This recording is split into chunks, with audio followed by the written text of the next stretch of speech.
Yo te diría que los niveles más directivos, los niveles más ejecutivos, tienen mucho menos influencia en la cultura que las personas que están a nivel operativo. Es impresionante porque realmente las elecciones que toman, muchas son decisiones, pero otras son elecciones entre la información que tienen, que llega súper, súper, súper decantada, con 3 gotitas de perfume de una cantidad de data que se convirtió en información para yo poder tomar una decisión. People and Culture México. El lugar donde inspiramos la creación de líderes y empresas más humanas, diversas y eficientes. Pero sobre todo, más conscientes del poder de la cultura organizacional como pilar fundamental de su estrategia. Yo soy Raquel Castañeda. Yo soy Mau de Barça. Y en este espacio traemos a ustedes al talento de las empresas más exitosas para compartir sus descubrimientos, proyectos, logros y errores al momento de construir culturas únicas de alto desempeño. En este episodio platicamos con Ricardo Conbariza. Él es psicólogo por la Universidad Iberoamericana y es Master Change Manager y Human Licensed Practitioner.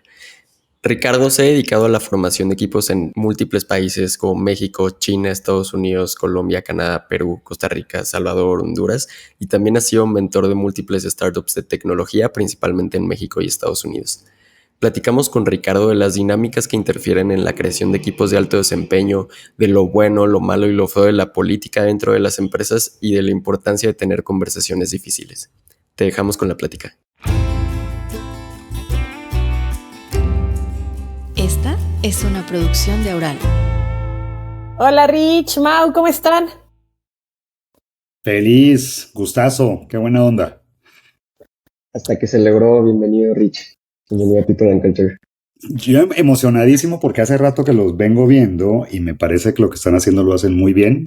Y se los decía ahorita offline, maravilloso que estemos haciendo un espacio para hablar de cosas que a veces, hacer preguntitas que a veces a la gente le da como comezón hacer, y creo que este es un buen espacio para eso. Y lo están haciendo maravilloso, yo estoy muy honrado de estar aquí. Muchas gracias a ambos. Muchas gracias por estar con nosotros, Rich. Oye Richie, para empezar, antes de cualquier tema que platiquemos, siempre nos gusta empezar preguntando a nivel general por qué es importante hablar de cultura organizacional y poner esos temas en una mesa importante en las empresas. Es que la pregunta que es un poquito difícil de responder, pero déjame te la pongo desde donde yo la pienso y desde donde yo la aprendí. A ver, yo llevo muchos años de movimiento. De entrada soy gringo, colombo, mexicano. El acento lo tengo mexicano mezclado con un poquito de colombiano, pero de nacimiento soy americano. En mi historia escolar estuve en 13 colegios distintos. Me movía de un lado para otro por lo que hacía mi padre, era muy fácil que cambiáramos de ciudad. Y entender la cultura es entenderse a uno mismo. Cada vez que llegas a un país distinto, cada vez que llegas a una ciudad distinta, cada vez que conoces una comunidad distinta, una familia, una persona, hay todo un dejo cultural que tiene que ver con la historia, con los héroes que tuvo, con las ideas que tiene, con los valores que sigue, los principios que ejecuta, que hacen que cada persona y cada organización sea distinta. Y hablar de cultura es como ser capaz de hablar de uno mismo con la riqueza de poder entender su propia historia, sus propios íconos, sus propios símbolos, sus propios valores. Y una empresa que no es capaz de hablar a una comunidad, un país incluso que no es capaz de hablar de su propia cultura, pierde muchísima profundidad. Está condenada a estar repitiéndose todo el tiempo, a no darse cuenta quién es, a no recordar a veces quién es, porque a veces se nos olvida quiénes somos, y al que no le haya pasado en la vida, no se preocupen, les va a pasar, se van a olvidar quiénes son, porque es este proceso de estar reconstruyéndonos, de estar como muriéndonos y renaciendo todo el tiempo, y decir quién soy yo para el mundo y qué es el mundo para mí, cómo me quiero mover en el mundo y bajo qué principios estoy observando y estoy actuando. Entonces, hablar de cultura es hablar de nosotros mismos, es hablar de lo que estamos creando, el por qué lo estamos creando, es darte la oportunidad de entenderte. Y una organización que no se entiende, no importa cuánto crezca, no importa cuánto dinero esté generando, no importa que tenga 250,000 o medio millón de personas, una persona o una empresa o una cultura completa, más bien un país completo que no habla de su propia cultura, pues no está sabiendo ni para dónde va ni de dónde viene y no está consciente de sí mismo. Y es como discutía con un amigo hace poco, a veces pensamos que, por ejemplo, el dinero es una cosa. El otro día alguien me decía, no, es que el dinero corrompe. No, el dinero no te corrompe. El dinero está ahí como una fuerza, como una energía, como un símbolo que puedes utilizar. pero lo que te corrompe es la ausencia de principios claros. Siempre sigues un principio, pero saber qué principio estoy siguiendo es importantísimo. Entonces, me acuerdo que al final de esta discusión con un financiero como tú, Mau, llegábamos a la conclusión que la riqueza sin principios es tan peligrosa como la pobreza sin principios. El tema es tener claro qué principios te están guiando y cómo estás tomando las decisiones. Por eso es importante hablar de cultura. Tomando este ejemplo que das, Rich, de llevar la pregunta de la cultura organizacional en una empresa a nivel individual y los valores, pues hay mucha gente que va por la vida sin hacerse esas preguntas, ¿no? Sin cuestionarse de dónde vengo, por qué creo lo que quiero, por qué actúo de esta manera, qué valores, qué miedos me están haciendo tomar esta decisión o no tomar esta decisión. La gente puede ir por la vida así, ¿no? En el ejemplo de la empresa, ¿qué es lo que se pierde de ir así por la vida sin cuestionarte, sin retarte, sin ser intencional? Porque, como bien dijiste, una empresa puede tener años operando, puede ser muy exitosa en resultados financieros, en resultados de innovación y demás. ¿Qué pasa si no están los pilares de la cultura claros y si las organizaciones no son intencionales en construir, comunicar y seguir trabajando esa cultura?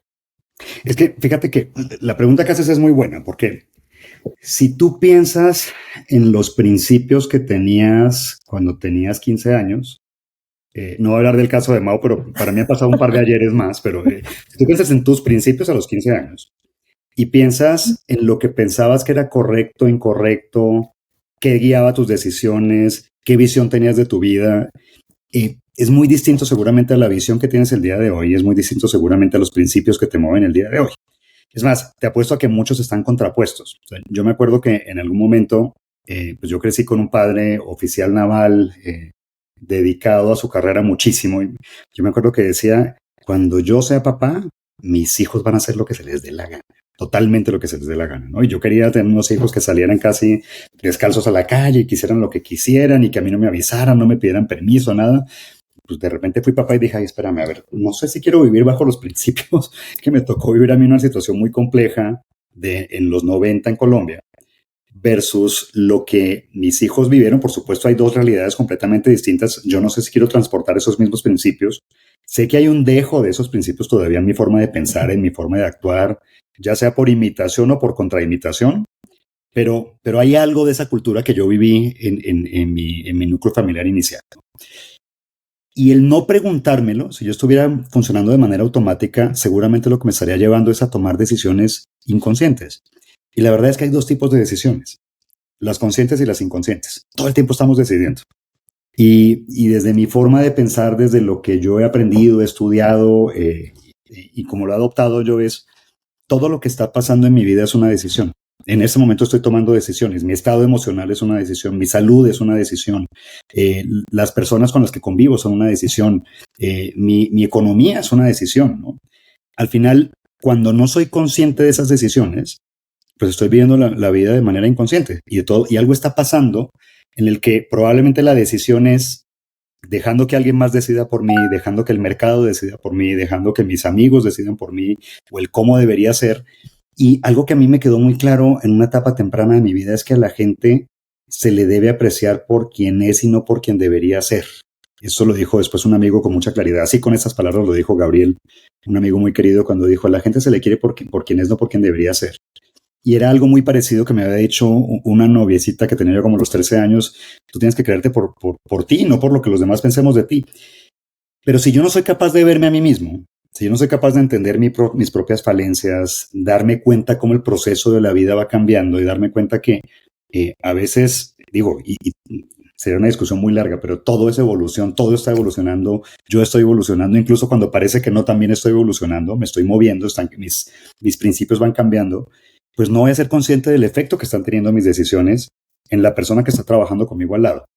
No voy a ser consciente del efecto que esto tiene en un mercado, no voy a ser consciente incluso de hacia dónde me estoy moviendo. Y entonces nos pasan casos, por ejemplo, como un Enron. Entonces, digo, si se acuerdan de Enron, que tenía dentro de sus principios básicos la honestidad, ¿no? Pues era lindísimo. El principio de honestidad de Enron era una cosa preciosa, pero no habían sido capaces de renovarse y de empezar a ver dónde había quedado el tema de la honestidad, ¿no? El problema de Toyota, por ejemplo, cuando empezaron a darse cuenta que de manera inconsciente, porque lo decía Sam Toyoda hace unos 15, 20 años, que no sé si recuerdan que los Toyota empezaron a chocar solitos. O sea, el coche empezaba a acelerar. Hay unas grabaciones muy fuertes, están en YouTube, pero es una familia, está hablando el papá diciéndole, oigan, voy por la interestatal, el coche está acelerando solo, no lo puedo apagar, no puedo frenar, el coche no responde, nos vamos a acercar a una intersección, auxilio, auxilio, auxilio, pum, y se acaba la grabación y pues el efecto es muy claro, fallecieron. Y algo que Sam Toyoda, el presidente de Toyota en ese momento, sale a decir frente a los medios es, oigan, discúlpenos, se nos olvidó quiénes éramos, se nos olvidó que tenemos un principio muy claro que tenía que ver con la calidad. Y nos dedicamos a hacer, y pusimos una visión que era, queremos ser la empresa más grande del mundo de venta de autos, y lo íbamos logrando perfectamente, solo que se empezó a matar la gente empezó a morirse, la gente empezó a tener accidentes, y aparte el recall de autos que en ese momento generó fue una cosa, una pérdida, pero multibillonaria, o sea, no sé exactamente cuál será el tamaño, pero sé que fueron cientos de miles o millones de autos que tuvieron que recabar del mercado y luego destruirlos, y el daño que eso generó tiene que ver precisamente con no cuestionarme quién soy en este momento. Ahora, yo no soy el mismo que soy hace 5 minutos, ni soy el mismo que fui hace 5 años, mis células están cambiando, mi forma está cambiando, las organizaciones, las personas van cambiando, la gente que entró a la organización hace X años no es la misma que está ahorita y probablemente requieres gente distinta. Y las organizaciones, como dice Mario Mendoza, un poeta, que como las personas que se repiten demasiado a sí mismas, es horrible, porque se parecen tanto a sí mismas que de verdad da miedo. O sea, Mario Mendoza me encanta como lo dice, que están todo el tiempo arrastrando un cadáver, ¿no? Y es arrastrar ese cadáver de la organización, del quién soy, de lo que yo debería ser, y no crecen y no cambian. Y necesitas todo el tiempo estar renovando. Estamos en constante evolución. Ese es el precio de no hablar de la cultura, ese es el precio de no conectarte con quién eres. Y la cultura va mucho más allá de solamente poner un cartelito bonito, tiene que ver con justamente estar haciéndome esa pregunta difícil de ¿quién soy yo en este momento? ¿Cómo quiero afrontar las situaciones? Oye, si me voy o no me voy para California, por ejemplo, ¿no? ¿Qué decisión tomo en ese momento? Y realmente, si eso va a ser un salto en mi carrera, tengo miedo, lo quiero hacer, no lo quiero hacer, qué maravilla poder moverme. Tiene que ver justamente con hacerme preguntas que son difíciles y que seguramente van a hacer evolucionar, pero que no está fácil a veces contestármelas, porque son preguntas que nunca tienen una respuesta correcta. Ese es el tema de hablar de cultura. Tener mucho cuidado con convertirnos en alguien que no va con esta persona que realmente queremos ser. Te escucho, Rich, y digo, claro como el agua, por supuesto, ¿no? O sea, ¿cuánta razón tienes en cada una de las palabras que estás diciendo? Cuando pensamos en organizaciones de 50 personas, 100 personas, 500 personas o 3,000 personas, no todas tienen las herramientas, la autoconciencia para hacerse estas preguntas, ¿no? Y creo que mencionaste ejemplos bien interesantes, pero al final, pues hay muchísimas otras dinámicas y factores que afectan o benefician o fortalecen a las personas, que los hacen tomar decisiones, porque al final una empresa, pues son personas tomando decisiones y tomando acciones. ¿Qué cosas en las relaciones humanas, en la personalidad, en la gente, consideras tú que pueden entorpecer a las organizaciones en caminar hacia la misma dirección, en tomar decisiones como equipo, en ser un equipo de alto rendimiento? ¿Cuáles son esas dinámicas que tú has observado en todos estos años de carrera que dices, ojo, y hay que observar y trabajar conscientemente desde nivel individual, como área de talento, como líderes, como dueño de una empresa? Necesitamos como 14 horas para hablar de tal vez de una sola. Es muy complicado. Yo te puedo decir las que yo me he encontrado, que me han parecido que son como muy dañinas. Y la primera tiene que ver con la idea de liderazgo, ¿no? Y me ha pasado a mí en mi carrera, definitivamente me ha pasado. Y fíjate que recientemente en Cobalto, hace como 1 año y medio más o menos, cuando hicimos la adquisición de un banco, y una startup adquiere un banco, fue un choque de culturas maravilloso. Para mí fue maravilloso porque fue meterme en decir, ¿cómo hago que estas dos cosas se mezclen? ¿Cómo hago que las dos resulten en un vector que sea beneficioso? Ojo, y sigo en el experimento, seguimos haciendo el experimento, hemos avanzado muchísimo, pero todavía falta bastante por avanzar. Pero fíjate que me hiciste recordar que justamente como esta cultura mucho más como tradicional requería que estuviéramos reservando algunos lugares para algunos de los ejecutivos, ¿no? Entonces había un lugar que decía Ricardo con Convariza, ¿no?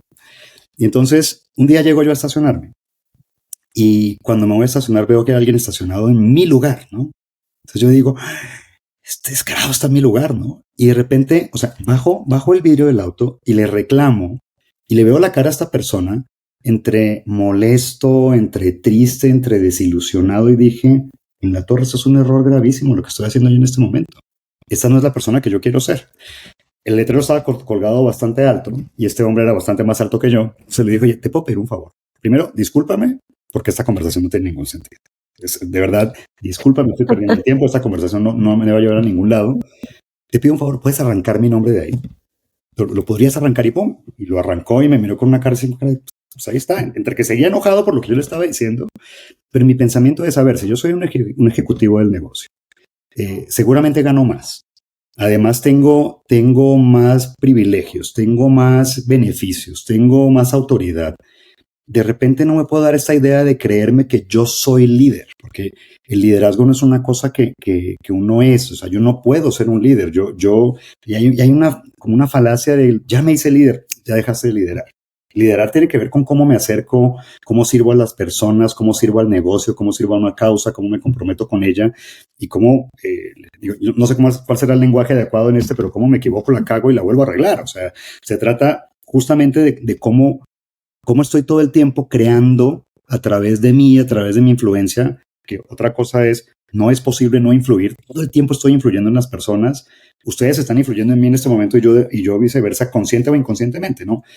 Pero el poder darme cuenta que esto es un servicio que yo estoy prestando y no es que yo sea líder, híjole, para mí fue maravilloso recordarlo porque todos los momentos de mi vida y en mi carrera en que me he creído el cuento de que yo soy el líder es cuando empiezo a ir mal. Algo empieza a salir mal siempre, ¿no? Y entonces, sí, yo soy el head, yo soy el C-level, yo soy el jefe, yo soy el coordinador, yo soy el bullshit, ¿no? Que ese es el segundo punto. El segundo punto es el bullshit. El primero es olvidarme que liderar es un servicio y el segundo es entrar en esa cultura en cómo deberían ser las cosas. Me parece súper dañino a veces como idealizamos a las organizaciones en que la organización debería tener, ¿no? Y operaciones debería ser de esta forma, y finanzas debería ser de esta otra, y people, recursos humanos, gestión humana, como quiera llamarle cada quien, así debería ser. Y entonces todo el tiempo estoy aspirando a la organización que debería ser y no soy capaz de apreciar la organización que soy. No soy capaz de entender la organización que soy. Y algo que me parece súper dañino es justamente como este bullshit en el que yo me quiero presentar y digo la cultura más cool, ¿no? Como decía Mike Walsh, tuve el gusto de conocerlo en Florida hace muchos años. Y me acuerdo que me decía, es que, Ricardo, la cosa menos cool que existe es una organización que no es cool tratando de verse cool. Terrible, es lo menos cool que existe en el planeta, ¿no? Y yo me acuerdo que le decía, claro, es que yo me acuerdo de mi papá cuando se ponía la gorra para atrás para hablar conmigo, porque pues yo era el adolescente rebelde y fui un adolescente muy difícil, muy, muy complicado de adolescente. Y entonces yo me acuerdo de mi pobre padre tratando de hacer esto. Decía, pues, pero no te ves cool, güey. O sea, por más de que trates, no te vas a ver cool, no hay forma de que nos conectemos. Y ese tratar de verme como lo que no soy es muy dañino, es muy, muy dañino. Porque te lleva también a una cuestión de no aprecio de lo que realmente tienes. Y todos los sistemas familiares, organizacionales, países enteros, culturas completas, que logran apreciarse a sí mismas, empiezan a evolucionar. Y el rechazo a mí mismo, el rechazo a mi misma forma de ser, a las capacidades que realmente tengo, es terrible, porque como yo me tengo que parecer a la organización de al lado o a la persona de al lado, y me pasa, yo quiero ser como esta persona, sí, pero no eres esa persona. Y por más de que yo me pinte el pelo de güero ahorita, dentro de 3 días sale la raíz negra, y pues este cuerpo que está aquí está generando y tiene un ADN que genera pelo negro, por lo menos por ahora, ¿no? Sigue siendo negro. Entonces, El asunto es que en vez de tratar de ser un güero falso, ¿por qué mejor no me dedico a ser un mejor moreno? Y aprecio esto. Y entender eso es radical para poder apreciar las verdaderas competencias, las verdaderas capacidades de una persona o de una organización. No es como debería ser, es que es lo que realmente tiene. Oye, ¿significa que yo tengo que aguantar todo lo que hay? No, las organizaciones tienen que tomar decisiones difíciles. A veces la persona que eres te voy a apreciar como persona, pero no es la persona que necesito. A veces no es el proceso que necesito, a veces no es el cliente, a veces no es el proveedor que necesito. O sea, no implica que yo vaya por el mundo de manera ingenua aceptándolo todo. No, significa, a ver, realmente, ¿qué es lo que estoy necesitando? Realmente, ¿quién soy yo? Entender cuáles son esas verdaderas falencias, por ejemplo, para decir, ¿quién me puede ayudar? Y te diría que en ese bullshit hay una parte que es como esta idea de la positividad tóxica que me parece terrible, esta cultura kumbaya, todos vamos juntos de las manos, son súper dañinas. Así funcionan las sectas, así funcionó el nazismo, así funcionaron muchos movimientos muy destructivos para la humanidad, en el que había este positivismo tóxico, en el que, ¿cómo estás? Bien. Pues a veces no estoy bien, a veces estoy que me lleva la fregada, ¿no? A veces estoy que estoy molesto, hay veces... Y el poder tener espacios para poder hablar y para poder apreciar lo que somos me parece súper necesario para las organizaciones. Ese positivismo tóxico es una de las cosas más dañinas que yo veo que le pasa a muchas organizaciones, principalmente a las startups. Principalmente esta idea de, es que nosotros somos distintos, no, bueno, o sea, sí somos distintos todos somos seres humanos distintos, pero al final todos somos seres humanos. Y entonces ahí viene como una contradicción. Por un lado es este tema de poder distinguirnos y de todos modos entender que todos somos seres humanos. O sea, es como este drama humano de entender y buscar en qué nos parecemos, apreciar en qué nos parecemos, apreciar, oye, si verdaderamente yo descubrí que yo iba por el negocio fulano de tal y en el camino descubrí que mi capacidad logística iba mejor que mi capacidad de creación, híjole, pues déjame me convierto en DHL. Eso es lo que le pasa a las organizaciones que son capaces de apreciarse a sí mismas. Las que están todo el tiempo copiando, no va a funcionar. Ese positivismo tóxico me parece que es de lo peor que le puede pasar a una organización. ¿Cómo una empresa puede hacer que las personas realmente tengan esta autoconciencia, que trabajen en sí mismas, que no se terminen convirtiendo en un blocker de las 100 personas o las personas odiadas de las empresas? A veces ni siquiera se dan cuenta. Espero que no haya gente que de plano los odien y que sean conscientes de que sí, la gente me odia y me vale. Espero que sean los mínimos. Yo creo que ni siquiera se dan cuenta, ¿no? ¿Cómo como empresa puedes ayudar a ese tipo de personas a realmente no ser blockers, ¿no? A no generar política, no generar grilla, a trabajar en equipo y no trabajar en silos. Creo que me gustaría platicar un poco. Es que ahí va justamente el punto. Fíjate que yo creo que primero la política es algo inherente y es natural en los seres humanos. Es un tema radical, diría que funcionan casi todos. Aristóteles. Sí, exacto, ¿no? Y está presente en todas las especies. Está la hembra alfa, el macho alfa, y ahí funcionan. Y hay cierta administración del poder y de la autoridad que puede o no puede, o ser muy dañino o no. O sea, el punto es, yo creo que es lo mismo, es el tema de conciencia, es que tanto hay espacios para poder hablar de esto. Déjame, te pongo dos ejemplos que se me vienen en la cabeza, ¿no? El primero fue, me metí en un foro hace poco, y digo, no voy a decir qué empresas estábamos, pero Cobalto yo creo que era una empresa infinitamente más pequeña que todas las que estábamos en el foro, y la discusión tenía que ver con cultura, y estábamos hablando de bienestar de las personas, estábamos hablando de balance de vida y trabajo y estábamos hablando de integración de vida y trabajo. Una conversación que podía ser bastante profunda. Cuando yo veo que teníamos, se supone que duraba 50 minutos la conferencia y ya íbamos en el minuto 38 y durante 38 minutos seguíamos discutiendo si era correcto que la gente trabajara en la casa o trabajara en la oficina. Yo dije, no, espérate, estamos perdidos. No estamos hablando ni de cultura, ni estamos hablando de balance de vida, ni de integración de vida. Y me acuerdo que dije, a ver, paremos esto. A ver. Y me acuerdo que mis contrapartes como decían, ¿cómo que paremos esto? Sí, oigan, a ver, hablemos de otra cosa completamente distinta. Porque integración de vida, que era el tema uno de los temas centrales de la conversación, no tiene nada que ver con si trabajas desde la casa o trabajas desde la oficina. No importa si vas al súper o no vas al súper, que es un tema que le dedicaron 15 minutos. Si la gente puede ir al súper o no puede ir al súper en horas de trabajo, ¿no? Yo les decía, a ver, ¿por qué mejor no pensamos qué tanto una organización está uniéndose a la visión de vida de las personas. ¿Qué tanto les llevaste a hacer un ejercicio de visión personal? ¿Qué tanto les dijiste, a ver, oye, me interesa saber cuál es su visión, Raquel, cuál es tu visión, Mau, para ver si conecta con esta visión que nosotros estamos planteando? Y esa es una pregunta, y todos nos quedamos así pero fue algo que a mí me surgió incluso por enojo, ¿no? Entonces, yo creo que lo primero que tiene que pasar es que tiene que haber un espacio para poder hablar de temas que son realmente difíciles, y tienes que empezar, ojo, eso es importantísimo, formando a las personas, generando prácticas que te permitan tener estas conversaciones. Y que va mucho más allá de decir, digo, no sé qué pensarán ustedes, pero a mí cada vez que me dicen, es más, cuando me invitan, oye, si quieres dar una plática de motivación, digo, no, espérame, eso no es conmigo. O sea, yo no tengo por qué estar motivando a nadie. Yo puedo hablarte y yo puedo escucharte y vamos a ver si encontramos cuáles son tus motivaciones intrínsecas, a ver si las juntamos con este proyecto y si va maravilloso, y si no, pues muchas gracias, pues este no es el proyecto para ti, ¿no? Pero esta idea de estar todo el tiempo idealizando cómo debería ser la compañía perfecta y que el trabajo en equipo va a ser como la vida de todos los días, es muy falsa. La verdad es que, de hecho, el trabajo es difícil. De hecho, el trabajo y el origen de la palabra trabajo viene de tribalium, que si ustedes buscan tribalium y lo buscan en internet, es una forma de tortura, el tribalium, ¿no? Y de ahí viene la palabra trabajo, ¿no? Entonces, es difícil el trabajo. Y estar entre seres humanos es muy difícil, y si no hay conflicto, es más, las organizaciones que más evitan el conflicto son las que tienen conflictos más graves. Las personas que evitan, como me pasa a mí a veces, que por querer ser buena onda me evito los conflictos, pues termino metido en conflictos muchísimo más fuertes. ¿Por qué? Porque se cargó ese conflicto.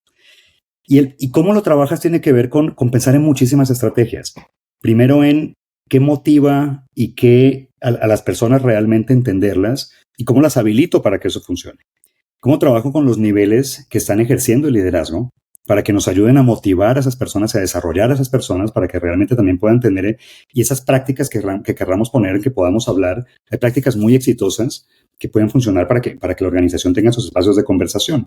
Y a nivel políticas, a nivel estructura, a nivel tecnología, a nivel espacios físicos incluso, ¿cómo hago para que estas cosas funcionen? Entonces, ahorita que te contaba esa historia, pues me queda claro, pero con esta creo que me queda todavía un poquito más claro, porque esta ocurrió el día de ayer, ¿no? Ayer tuve una conversación con una ejecutiva del negocio, que después de que me piden otros ejecutivos, oye, hay que hablar con esta persona porque no nos gusta la forma en la que se está relacionando con los demás. Técnicamente es perfecta, maravillosa, y la verdad es que es una persona súper competente, no tienes idea del nivel de admiración que le tengo. La forma en la que se está conectando con otros, pues no está funcionando, ¿no?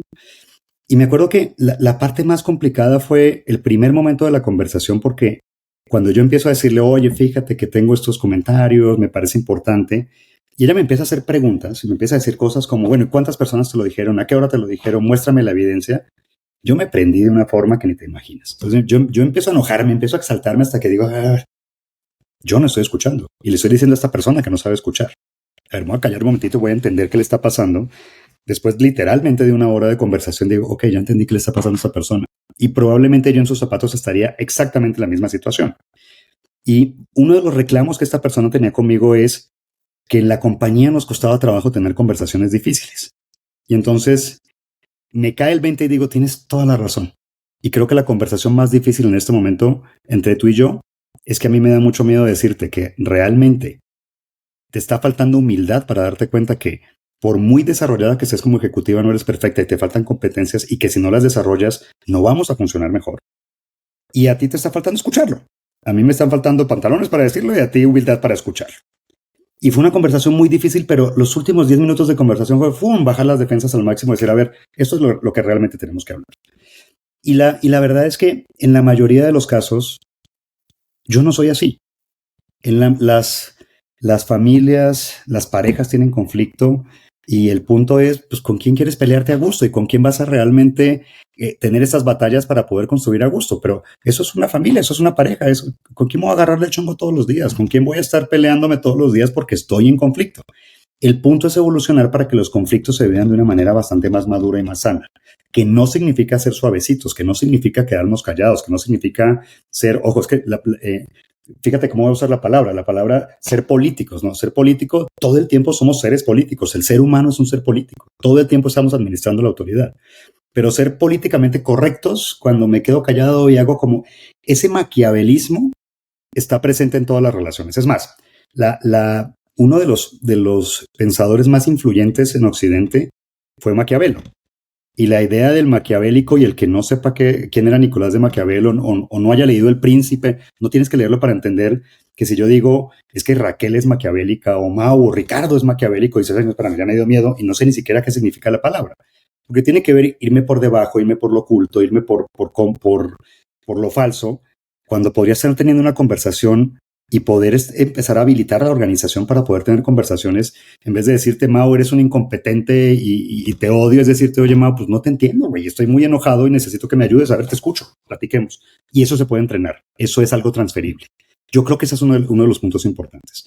Y la otra es que el nivel de liderazgo y la función que tenemos las personas que estamos en People es todavía bastante más compleja, porque si hay alguien a quien se juzga en la organización, el día que Raquel Castañeda se enoja, no, pero la de People, ¿cómo se van a dejar a la de People? Si esa tiene que ser la reina de la primavera y corto, largo por todos lados. No, también somos seres humanos, ¿no? Y el poder expresar lo que realmente somos, esa es la parte difícil que tenemos los responsables de áreas de People, los líderes en los negocios, para poder empezar a abrir conversaciones. Y no es un proceso de un día. Cambiar la cultura no se cambia en un día, la cultura toma tiempo cambiar. Decidirlo es instantáneo, es en segundos. Pero la cosa es que lo tengo que decidir 100 veces, 200 veces, 500 veces. Todos los días tengo que estar decidiendo, estar moviéndome. Y a veces, cuando llego, me doy cuenta que no era por aquí, me tengo que mover por este lado. Eso es construcción de cultura. Si tengo claros los principios, si realmente estoy educándome y educando en los principios, si estoy generando las prácticas organizacionales, las políticas, la tecnología, el espacio físico, entendiendo lo que está pasando a las personas, pues a la gente le voy a dar ese espacio para que realmente empiece a suceder esa cultura. Eso es lo que pienso. Ahora, déjame lo resumo en algo mucho más simple, y esto es como el ligue, ¿no? ¿Sí? Porque a la gente tienes que también enseñarle tanto despertar esta motivación, yo no te motivo, yo te pongo yo trato de entender qué es lo que a ti te motiva y trato de construir una organización que pueda incentivar eso que a ti te motiva.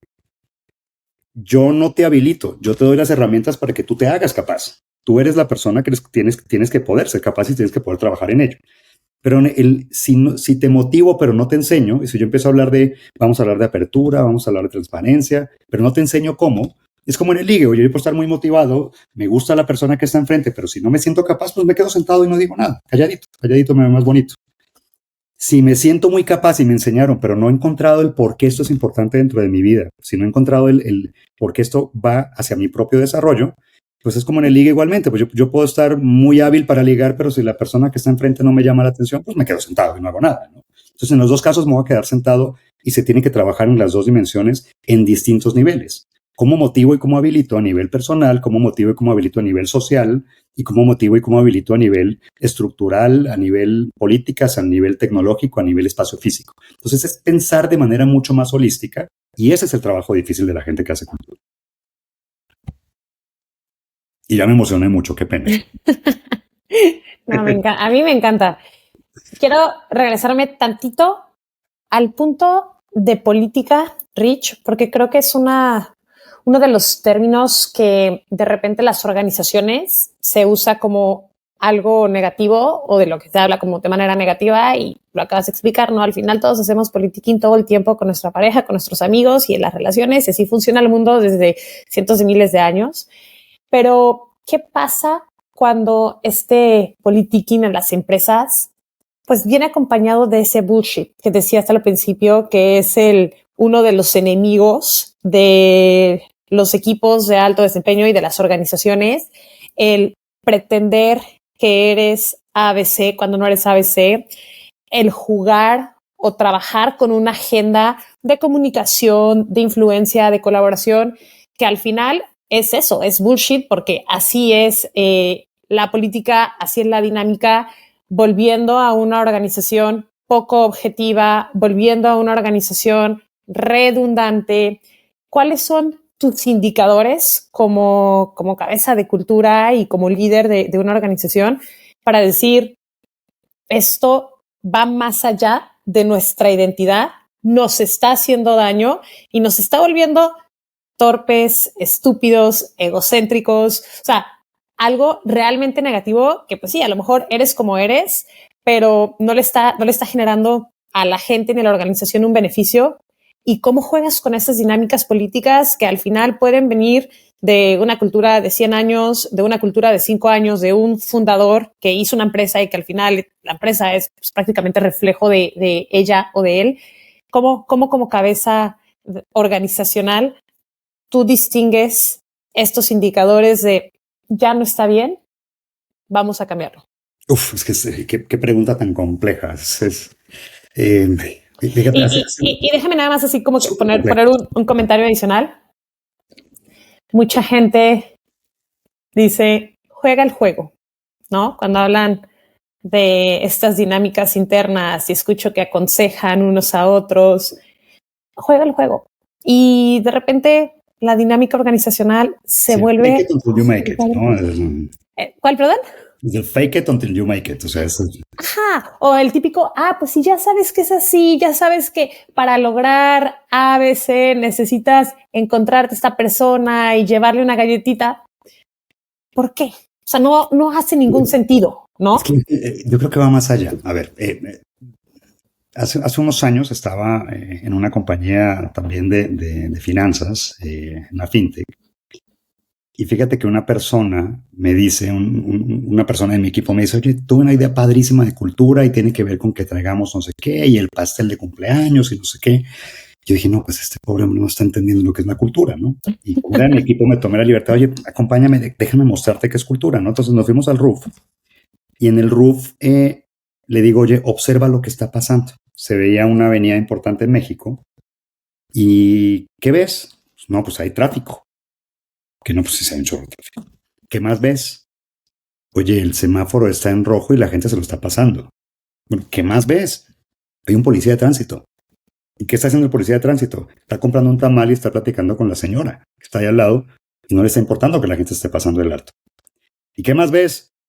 No sé si será que el semáforo de al lado funciona o no funciona, entonces por eso se causó tanto caos. O sea, como que hay una cantidad de ingredientes perfectos para que al final todos los comportamientos de todos juntos, el ambiente físico, la política, el policía que no estaba aplicando la política o la ley que expuso, la distracción del tamal, que no sé si pagaba o no pagaba impuestos, y todo eso estaba generando una situación caótica en una avenida importante de la Ciudad de México. Y lo estábamos viendo ahí pasar, ¿no? Y me dicen, ya entendí qué es cultura. Yo, ¿qué es cultura? Todo eso. Ahí está la cultura. Dice, estamos viendo un reflejo del pensamiento que está gobernando en ese momento. Entonces, la cultura es que es un conjunto de que va mucho más allá de solamente ciertas normas o ciertos pensamientos.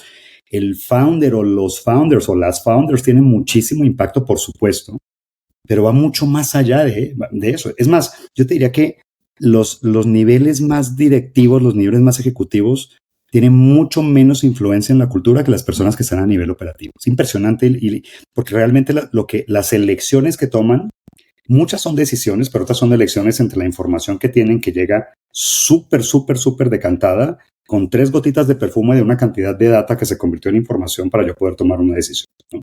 Entonces, realmente, muchas veces no viven lo que está pasando.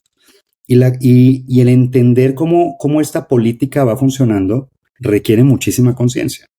También requiere muchísima humildad y también requiere darme cuenta nuevamente que ni soy perfecto, ni vamos a ser perfectos, ni el día que Raquel Castañeda haga X cosa, entonces todo se va a arreglar, o el día que finanzas arregle el proceso de viáticos, la organización va a ser perfecta. Bullshit, no es cierto. No va a ser perfecta. Porque el día que sea perfecta, como me decía una vez un amigo, el director general de una compañía de consumo, me decía, Ricardo, ya no sé cómo hacer para eliminar el conflicto de la organización. Y le dije, pues cierra la organización, se te acaba todo el conflicto, güey. O sea, en ese momento ya no tienes ningún conflicto. Entonces, tú cerraste la organización. Va a ser un año de conflictos, demandas, salidas, bla, bla, bla, y después se va a acabar el conflicto. Pero tener una organización, participar en una organización, estar en una relación humana es conflicto y es política. Está presente todo el tiempo la política. Ahora, entender cuál es el alma de esa política, la intención de esa política, ahí sí, creo que ahí es donde tenemos que trabajar. Y ahí es donde las personas que hacemos cultura tenemos que ser muy conscientes de estar recordándoles, oigan, recuerden que estos somos. ¿Queremos seguir siendo los mismos? Oigan, recuerden que estos somos. ¿Queremos seguir siendo los mismos? Es operante las decisiones que estamos tomando. Si queremos ir para allá, oye, para allá queremos, pues sigamos, ¿no? El punto es poder tener nuevamente esta capacidad de poder reflejar, incluso a través del error poder ver. La forma más fácil de poder hacer cultura no es tanto buscar la desviación negativa, que es probablemente hacia donde, oye, ¿por qué hay esto que no nos gusta? Sino buscar la desviación positiva. La desviación negativa en método científico y en ciencias sociales es esta parte que te dice, cada vez que eso pasa es lo que yo no quiero. Cada vez que tengo un error de código, eso es lo que no quiero. Pero cada vez que tengo el código acertado, me voy para allá. Y es como jugar caliente, caliente, caliente, caliente, caliente, caliente, caliente. Ya llegué. Y es mucho más fácil incluso incentivar ese tipo de comportamientos que decirte cómo no, porque eso confunde a la gente y la paraliza. Pero el poder llevarte hacia el cómo sí y el poder ir descubriendo esa desviación positiva, de repente te va diciendo y te va dando información de quién realmente eres. De repente yo pensaba que, fíjate, hubo un tiempo en mi vida en el que dije, yo vivo bajo 5 principios. Y luego le puse un 6º principio. Pero entonces cuando me di cuenta, espérame, pero es que estos 6 principios son insuficientes. Y años después dije, oye, espérame, pero es que estos principios ya no me funcionan, pero tengo que ser congruente con mis principios. No es cierto, bullshit. Ya no puedo ser congruente con esto porque ya no soy esta persona. Ya no soy esta organización. Y entonces, entender a la organización como un devenir. Tener el valor, ojo. Y para mí, cuando me preguntan qué es liderazgo, yo creé por ahí una definición que es, primero es atrevernos a ver lo que otras personas no ven. Es decir, ve un poquito más allá de lo evidente. Segundo, aprender a decir lo que otras personas no se van a atrever a decir. Y no significa decir, yo tenía que decirle a fulano que era un cretino. No. Es decir, oye, atreverse a decir a veces lo que otros no se van a atrever a decir. El que fulano es un cretino, fulano está equivocado, ya mucha gente lo dice. Lo que no van a decir es, oigan, yo no entiendo el trabajo de esta persona, yo no estoy pudiendo con esto, o yo me siento incómodo con esta situación y quisiera cambiarla. Y lo tercero es poder hacer lo que otros no se van a atrever a hacer. Y tomar una acción a veces que tiene que ser muy, muy radical, muy contundente. Una persona que conozco fue alcalde de Bogotá, Antanas Mocus. Tengo muchas diferencias políticas con él y las veces que hemos hablado siempre me deja volando la cabeza. Pero una de las cosas que a mí me encantó, siendo quien era alcalde de Bogotá, una ciudad no sé de cuántos millones de personas en ese momento, que para poder regular el tráfico no lo hizo a través de la policía de tránsito, sino que dijo, a ver, tengo una policía de tránsito hipercorrupta, ¿qué pasa si mejor dejo ir a la mitad de policías? Mejor me dedico a enseñarle a la gente cómo se transita y tener unas prácticas que en una organización funcionan perfecto. Había me acuerdo que a los conductores se les daba, eso hace muchísimos años, y se les daba una tarjetita que por un lado era blanca así y por el otro lado era roja así, ¿no? Y entonces, si alguien se pasaba la línea, tú sacabas la tarjeta roja y le decías, pero no venía un policía a ponerte la multa. Si alguien, si el autobús le echaba bronca al otro, los conductores le sacaban la tarjeta. Y la otra que me encantó es que cuando la gente iba a cruzar la calle, si se la cruzaba por la mitad en vez de cruzarla por la línea, salía un mimo y te imitaba y la gente se empezaba a reír. Y entonces, después de unos mimos madreados, que sí pasó, o sea, por supuesto, o sea, la gente decía, estás hablando de mi compadre, y hubo un par de mismos madreados, lamentablemente, pues empezó a funcionar. Y es un tema de repetir. Ojo, pero siempre hacia buscar la desviación positiva y entender algo que para mí es radical, una idea que aprendí hace ya unos añitos con un amigo, Antonio de Rosenzweig, que me decía, es que tienes que entender la fortaleza de cada sistema. Cada sistema tiene una fortaleza. Oye, es que soy chaparro. Bueno, pues igual y aprovecha la fortaleza de ser chaparro y entonces eso es lo que tienes que hacer. Oye, es que soy demasiado alto. Bueno, ¿cómo aprovechas el ser demasiado alto en vez de estar pensando cómo debería yo ser más chaparro, ¿no? Y me lo contaba de esta manera. Me contaba la historia cuando en el terremoto de Haití hace algunos años llegaban uno de sus socios que estaba en un portaaviones con almirantes, fuerzas americanas que estaban llegando en ese momento al rescate de Haití con una cantidad de retroexcavadoras. Estaban en la discusión de si se bajaban por una vía o por otra, y uno de los consultores organizativos que estaba ahí le dice al presidente de Haití, bueno, así me sería la historia, yo no me la sé, yo no estuve ahí, pero le dice al presidente de Haití, oiga, espéreme, eso no es buena idea.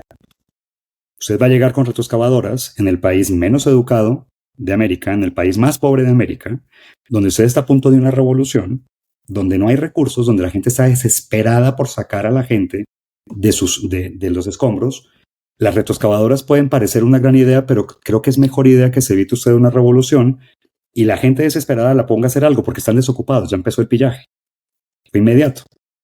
deje que las fuerzas americanas bajen una parte de esto, pero active a la población, deje que la población misma se haga cargo de esto. Y el resultado fue bastante más sólido que solamente meter las retroexcavadoras. Los terremotos en México nos lo han enseñado también, cuando la gente participa, pero esos esquemas de liderazgo requieren trabajar muchísimo en la conciencia, y te diría que antes de juzgar incluso al líder, habría que juzgarnos nosotros con qué lentes estamos viendo al líder. Y es requiere muchísima humildad, muchísima valentía también. Liderar requiere mucha valentía. Oye, Rick, quiero seguir metiéndole un poco el dedo a la herida de este tema de la política y platicarles un ejemplo, ¿no? Y entender más o menos por dónde lo manejarían. Sin nombres ni nada, ¿no? Pero pues básicamente dentro de un área, cada una de las verticales del área, sobre todo las posiciones de middle management ya traían un pique todos contra todos, ¿no? Era una misma área, pero dentro de cada área ya era un pique todos contra todos. Había un tema de liderazgo del área que estaba desaparecido, ¿no? Entonces un poco como que todo quedó volando. Y fue tanto que, como dices, desde abajo pues empezaron a salir un poco de quejas. Oye, pues esto ya no está bien, ¿no? Un poquito se empezó a meter el área de people, ¿no? Tratar de entender. Pero justo había, me tocó escuchar conversaciones, ¿no? Donde había personas que eran las que estaban en conflicto, que decían, mira, vamos a la junta, como decía Raquel, no vamos a darle por su lado, saquemos estas 2 semanas siguientes y pues nosotros, Subarea, sigamos jalando agua para nuestro molino. Y ese tipo de conversaciones muy difícilmente las va a conocer el área de people, ¿no? Porque sería muy fácil decir, oye, pues ¿qué harías con esta persona? Vamos a hablar con esta persona, pero a lo mejor ni siquiera te das cuenta que esta persona está teniendo esa conversación con su propio equipo. Y creo que por aquí, y tristemente sucede mucho, ¿no? Lo que me gustaría que nos platicaras, ¿no? No sé si la respuesta es, uno, tener la conversación difícil con esta persona, a lo mejor la misma persona de su equipo, ¿no? Porque, pues sí, justo si la persona de people o el líder de todo el área no se da cuenta, pues nadie va a saber que está actuando de esa forma más que su propio equipo. Puede ser un tema también de alinear, entender cómo alinear los objetivos de las áreas, pero, o sea, este tipo de situaciones que creo que suceden más de lo que quisiéramos, ¿cómo podemos atacarlas? Por un lado, desde las personas que están en el área de people que suelen apoyar en estos temas, pero pues sobre todo las personas que están viviendo esos problemas en el día a día, que pues te estás peleando con el de al lado porque pues los líderes no se alinean y nadie sabe qué hacer, ¿no? Uf, qué fuerte. Por un lado, mira, creo que un área de people que no se dé cuenta de lo que está pasando, tal vez lo primero habría que cambiar el área de people. Es decir, a ver si es un área que no está metida en el people side of business, pues dedícate a otra cosa. O sea, eres un área administrativa tal vez, pero no es un área de people como tal, ¿no? Me acuerdo de un amigo que decía, oye, hay que quitarle la idea de recursos humanos y people todavía me parece insuficiente. Nunca llegamos a la conclusión de cómo debería llamarse un área de estas, pero lo que sí sé es que si el área no está entendiendo lo que está pasando, es que no está metida, no está observando y no está viendo de manera realmente periférica y entendiendo el fenómeno, sino que está viendo el conflicto, está viendo la pelea. Nuevamente, el conflicto va a existir y nos vamos a pelear, y operaciones se va a pelear con ventas en la mayoría de organizaciones. Y es normal que esto pase, y es buenísimo que esto pase cuando el conflicto es sano. Cuando el conflicto existe para construir relaciones, es buenísimo. Cuando el conflicto destruye relaciones, que es lo que tal vez tú estás diciendo, es bastante dañino, ¿no? Y a veces puede ser tan violento la violencia en sí y el llegar y gritarte y mentarte 5 generaciones en una reunión como el quedarme callado. A veces puede ser incluso más dañino quedarme callado y no decir nada y hacer como si este maquiavelismo, déjame, me voy por la espalda, ¿no? Y los principios incluso si te lees El Príncipe, son muy influyentes, es la idea básica del sistema educativo, es uniformemos a la gente, hagamos que funcione de esta manera, no les digas, vámonos por abajo del agua, que no te vean venir, y todavía hubo hace unos años la reedición muy mal hecha, by the way, del maquiavelismo con las 48 leyes del poder, ¿no? Y la magia negra de la psicología. Todo eso está pensado desde este punto de vista. Ahora, ¿cómo le empiezas a dar la vuelta? Yo creo que tiene que ver con activar conversaciones nuevamente, pero es tener la valentía para verlo, hablarlo y hacer lo que otros no se van a atrever a hacer. Ese es lo difícil de estar en un área de people. Porque de repente, fíjate, me acuerdo de una compañía de tecnología que estaba en una situación, yo diría, de quiebra en ese momento. Hoy es una de las compañías de tecnología más representativas de América Latina. Pero en ese momento teníamos, contando para abajo el talento, habíamos llegado a ser miles y ya íbamos en menos de 400, 500 personas. Iba muy para abajo. Teníamos atrasos hasta de 3 meses de pago con la gente. O sea, literalmente el sueldo no se le estaba pagando a la gente y había gente que no se iba. O sea, era muy curioso. Y me acuerdo que con el CEO de México un día tomamos una decisión como muy radical. Que íbamos caminando por la Condesa y me decía, Ricardo, ¿qué hacemos? Y yo dije, sabes que yo estuve haciendo palomitas y me encantó ver las palomitas estallar. ¿Cómo? Sí, pues las echas en aceite caliente y vemos cuál revienta y cuál no revienta. Y la que reviente te la comes y la que no, pues si te la quieres comer, pues te va a doler, nada más. Tú decides qué quieres hacer. Y entonces, me acuerdo que nos reíamos, bueno, Fabio, que un gran amigo, un gran coach para mí en la vida, me decía, pues vamos a hacerlo, ¿no? Y el otro día, unos días después, tal vez estoy mintiendo la cantidad de tiempo que pasó, pero recuerdo que llegamos con dos rotafolios, un plumón y reunidos en una sala con muchos de los líderes de la organización. Oigan, ¿quién se quiere quedar? Por favor, ponga su nombre aquí. ¿Quién se quiere ir? Se tiene que poner su nombre aquí. Y muy radical la decisión, ¿no? Y hubo gente que puso del lado, yo ya me quiero ir, y se fueron. Y además la promesa era, ni siquiera estábamos pagando los sueldos y teníamos que liquidar a la gente que se iba, o mínimo finiquitarlos. Era muy complicado. Pero a partir de ahí empezaron a haber una serie de esfuerzos en la que esta empresa daba servicios de desarrollo de software a grandes bancos, a grandes corporaciones, con proyectos barridísimos, la cobranza pésima. Pero me acuerdo que empezamos a ir a los grupos y los reuníamos, pues no teníamos horas de juntas, no teníamos, a ver, vamos a un Sanborns, me alcanza para un café, si es que me alcanza para el café, cada quien paga su café además, porque no traigo presupuesto para pagar los cafés de todos. Pero, oye, ¿tú para qué eres bueno? No, pues a mí me gusta la peda. Ah, pues tú vas a ser el que me va a ayudar con el tema de integración. ¿Por qué? Pues porque eres bueno con la peda, güey. Tú me ayudas con eso. Oye, ¿y tú para qué eres bueno? Pues yo me acuerdo que me prestaste 10 pesos y me los cobraste 10 veces, pues ayuda en la cobranza. Oye, pero soy un programador, pero tienes que ayudar a la cobranza. Y muchos de los líderes de esa compañía salieron de esas situaciones tan complejas. Y era recordarle a la gente que hay una responsabilidad. Yo creo que lo más importante es recordar que tenemos una responsabilidad, porque cuando a mí se me olvida mi responsabilidad, empiezo a cometer errores muy graves. Y el primer error, porque como en mi historia personal yo siempre soy el bueno, y Mau y Raquel, si es con quien estoy confrontado, que son los malos, pues claro, yo soy el héroe, ustedes son los villanos, y tienen que haber alguna víctima, que a veces soy yo también mismo, mi propio héroe, mi propia víctima, para poder luchar con ustedes. Abrir esas dinámicas requiere verlas. Entonces, un área de people que no lo ve, no debería estar haciendo eso. Dedíquese a la parte administrativa y en esas organizaciones déjale exclusivamente al área financiera que se encarguen de los temas de administración de recursos humanos. Pero si vas a hacer people, si vas a hacer cultura, métete y empieza a ver, empieza a decir las cosas incómodas, empieza a decir, oigan, estoy viendo esto. Una de las ventajas que a mí, digo, esto lo cuento en otros foros, pero que a mí me ha dado el trastorno por déficit de atención con hiperactividad, es poder ver panoramas. Me distraigo muy fácil. Entonces digo, mira, ya está pasando esto, y de repente lo traigo a la mesa y digo, oigan, mientras ustedes hablaban de esto, yo me di cuenta que fulano estaba como muy incómodo moviendo el pie. ¿Por qué estás incómodo, fulano? Hablemos de eso. ¿Tienes algo que decir? ¿Cómo invitas a generar espacios seguros para la conversación? Esa debería ser nuestra principal función. ¿Cómo tenemos foros en los que la gente puede hablar realmente?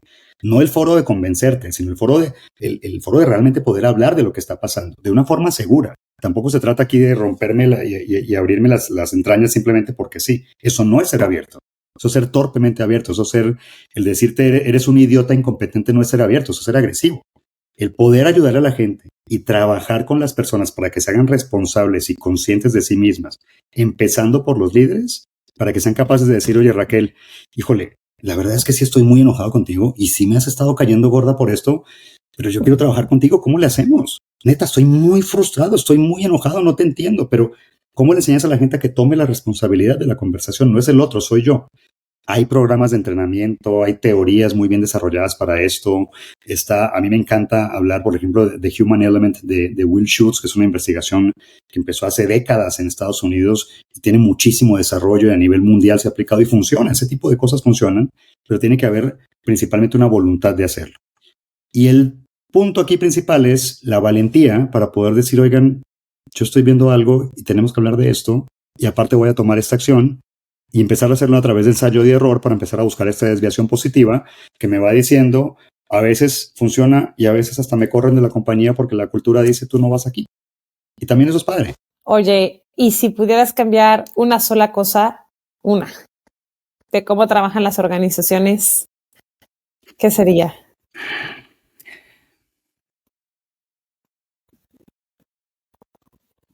Creo que sería centrarnos más en generar aprecio por las personas. Puedo decir que creo que hay organizaciones que lo hacen muy bien y generan ese aprecio, pero creo que un punto muy importante nuevamente es apreciar a las personas por lo que son y tu talento por lo que eres. Si yo sé que eres muy buena para correr, pues te voy a dar para que corras y te quiero hacer y generar las condiciones para que tu correr sea mejor que el mío. Y entonces tengo que apreciar eso. Pero no, Raquel tiene que ser como todos los demás. Mau tiene que ser igualito a Raquel. No, espérame, eso no somos iguales. Los seres humanos no somos iguales. Tiene que haber equidad. La igualdad es una fantasía. Eso no existe. Ya, es más, el nazismo lo mostró muy bien. No, espérame, no somos, claro que no somos iguales. Y por eso tengo que matarte. No, espérame. Seamos distintos. Construyamos a partir de la diferencia y gracias a la diferencia, no a pesar de que somos distintos. Y eso es respeto. Yo creo que será un tema más. Los principios como la tolerancia a mí se me quedan muy cortos. O sea, yo te tolero, te aguanto. No, espérate, yo te respeto porque eres distinto. Me enoja, me molesta. Oye, ¿significa que te voy a aguantar cosas? No. ¿Significa que si me vas a hacer daño me voy a dejar? No, tampoco, espérame. Me tengo que defender. No quiero ser ingenuo. Quiero decir, ahí tiene que haber. Esta posición de aprecio es una posición de respeto, de adultez. De otra manera creo que perdemos mucho y las veces en mi vida que yo he estado en la posición contraria pierdo muchísimo. No me gusta porque me doy cuenta que han sido los momentos, híjole, más destructivos para mí, para las personas que están a mi alrededor. No me gusta eso. Entonces yo creo que el aprecio es básico para poder generar cultura. Sí, algo que también me enseñaron y me encantó cuando lo escuché es, no se trata ni de dar el pez, ni de enseñar a pescar. Las dos versiones ya están más que quedadas. Es generemos condiciones para que las personas descubran nuevas formas de pescar y en una de esas vienes y me la enseñas y me va a tocar lo mirar para decir, pues está bien, tú tienes razón, vamos por allá. Esa es la desviación positiva. Rich, muchísimas gracias. De verdad. Aprendimos un montón hoy, disfrutamos muchísimo más la conversación. Gracias por darte el tiempo y acompañarnos y te esperamos muy pronto, espero, de vuelta acá. Sí, por supuesto que sí. Lo disfruté muchísimo. Muchísimas gracias, Raquel, por invitarme. Mau, por cuestionar. Muchas gracias por la invitación. Gracias, Rich. Gracias, Rich. Comparte este podcast y ayúdanos a crear culturas únicas y empresas más humanas. Búscanos en todas las redes sociales como People and Culture México y no olvides seguirnos. Esta es una producción de Aural.